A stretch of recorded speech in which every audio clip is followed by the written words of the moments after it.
সংসদের মধ্যে খুতবা চলবে, সংসদের মধ্যে ইসলামের আইন চলবে, সংসদের মধ্যে দ্বীনের কথা বলবে।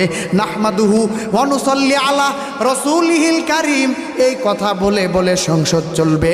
বিসমিল্লাহর বিধান চালু থাকবে, বিসমিল্লাহ দিয়া সংসদ শুরু হবে। আগামী দিনটা ইসলাম দিয়াই শুরু হবে। এটা প্রতিজ্ঞা যদি মুসলমান মুমিন মুসলমান ভিতর থেকে ঢুকায় নেয়, আল্লাহর কসম রাষ্ট্রে ইসলাম যাওয়া সম্ভব হবে। আলহামদুলিল্লাহ কদ্দারা খায়রাও ওয়া খাবালা, আলহামদুলিল্লাহ কদ্দারা খায়রাও ওয়া খাবালা, ওয়াশ-শুকরু লিমান সাওয়ারা হুসনাও ওয়া জামালা, ওয়াশ-শুকরু লিমান সাওয়ারা হুসনাও ওয়া জামালা,